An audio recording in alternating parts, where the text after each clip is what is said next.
Anota aí. 3 protozooses mais cobradas no Enem. Primeiro, doença de Chagas. Depois, malária. Depois, leishmaniose, tá? São as 3 mais cobradas. Não quer dizer que não vai cair amebíase, giardíase, tricomoníase, doença do sono, tá? Enfim, toxoplasmose. Doença de Chagas cai muito. Por quê? Porque ela é uma doença muito comum em várias regiões do Brasil. Malária cai muito, porque ela é muito comum na região amazônica. Leishmaniose cai bastante pela questão dos cães, né, nas cidades e tal. As outras caem menos, mas a gente não pode deixar de lado, temos que estudá-las, tá bom?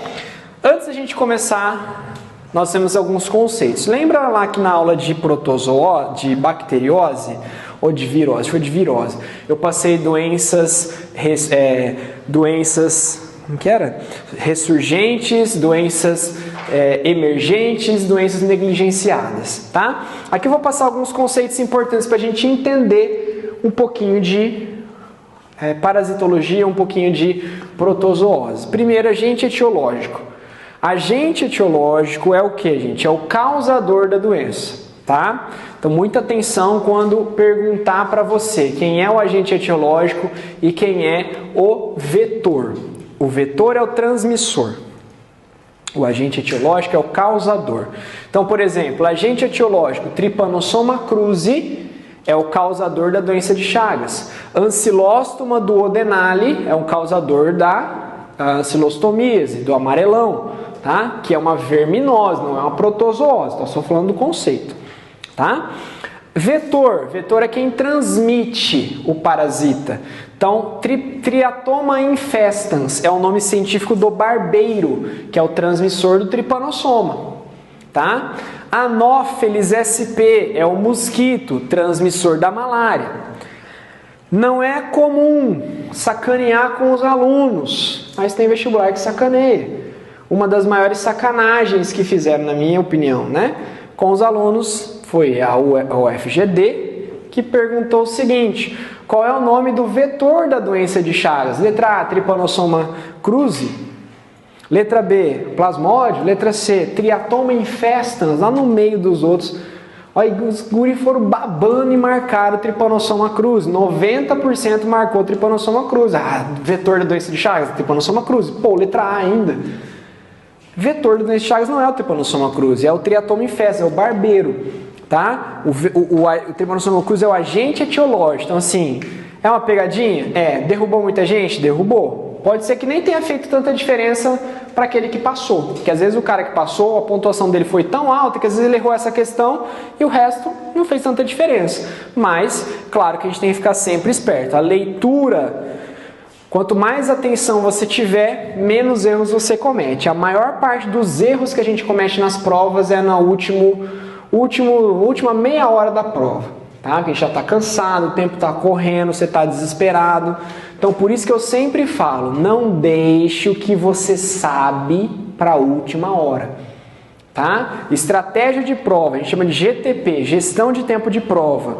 Você tem que pegar, gente, e começar a sua prova pelo que você mais domina. Não vem com essa, eu vou começar. Tem gente que pensa assim, olha só o que a pessoa pensa. Eu vou começar porque eu tenho mais dificuldade, porque é mais chato. Aí eu vou fazer o chato primeiro, eu deixo o legal por último, porque eu gosto tanto de biologia que é um prazer fazer uma prova de biologia, que eu vou deixar por último, aquela expectativa, sabe, guardando a sobremesa pro final? Ou quando você vai comer alguma coisa gostosa, você vai comer a salada primeiro, comer o arroz, deixa a mistura pro fim, né? Não faça isso nas provas, tá, gente? Já começa tacando a sobremesa direto. Abriu a prova, vai pra prova de biologia, se você domina biologia. Garante a sua biologia porque você está descansado, você está empolgado, você já aumenta a sua moral, entendeu? E aí o que tiver dificuldade, difícil, você deixa para o final. Ah, professor, mas é muito difícil, eu não vou saber fazer, mas você não vai saber fazer de qualquer jeito.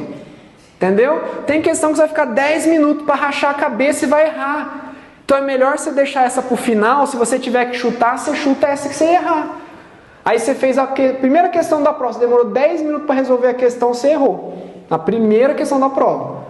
Entendeu? Aí você deixou biologia para o final, você teve que chutar e você errou um monte de questão de biologia no chute. E a pior coisa que você pode fazer no Enem é errar a questão fácil. Por quê? Porque existe um troço chamado TRI. O que é o TRI? Teoria de resposta ao item. Se você erra uma questão fácil e acerta uma difícil, o que o Enem vai achar? Ah, chutou. Não foi por mérito que ele acertou essa difícil. Se ele errou essa fácil, se ele não sabia a função da mitocôndria, ele vai saber, né, quem que é o vetor da doença de Chagas? Não, ele errou, ele chutou, diminui a pontuação.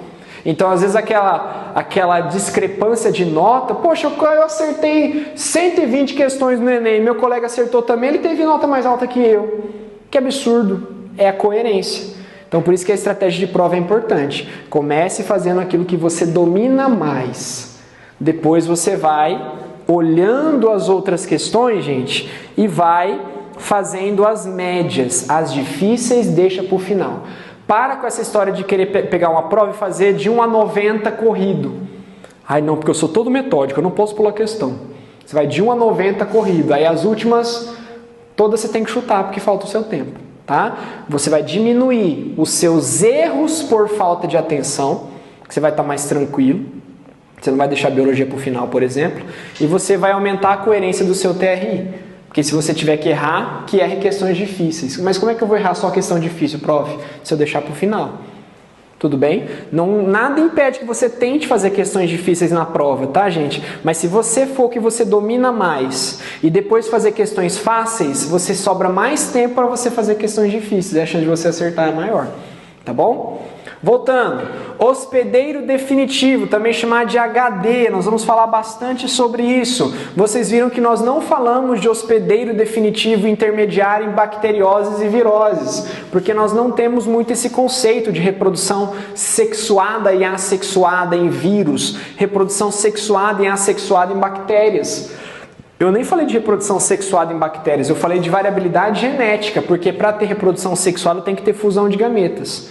Tá? Então, só a partir de protozoário que eu vou falar de reprodução sexuada e assexuada, consequentemente, hospedeiro definitivo HD e hospedeiro intermediário, que é o HI. Tá? O HD, a reprodução é sexuada, o protozoário tem a reprodução sexuada dentro desse hospedeiro. Então, por exemplo, né, nós temos ali o protozoário da malária, que tem o seu hospedeiro definitivo, o mosquito, e o hospedeiro intermediário, o ser humano.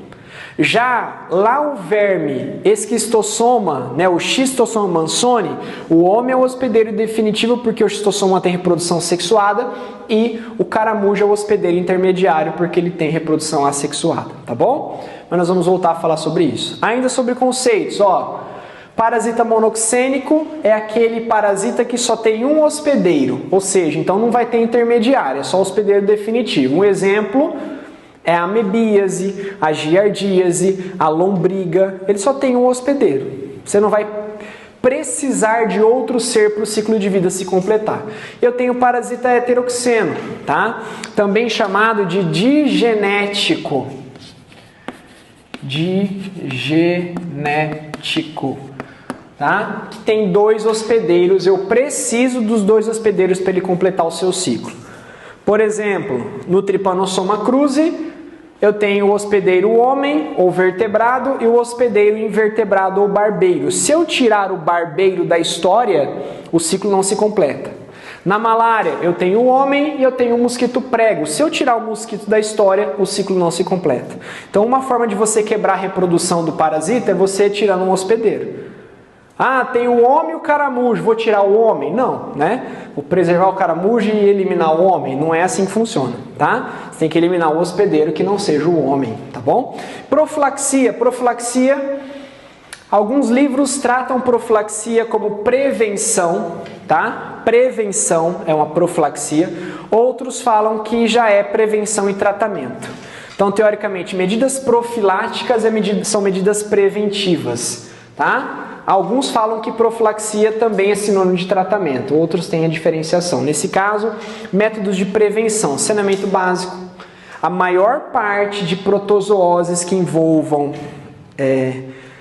infecções intestinais, gente, a prevenção é sempre saneamento básico, porque o cisto do protozoário vai sair pelas fezes. Agora, o protozoário está no sangue, o protozoário está no fígado, o protozoário é um mosquito que transmite, não tem a mínima noção ter saneamento básico para malária, por exemplo. Tá? Então, para uma giardíase, para uma amebíase, né, para uma verminose, o saneamento básico está em alta.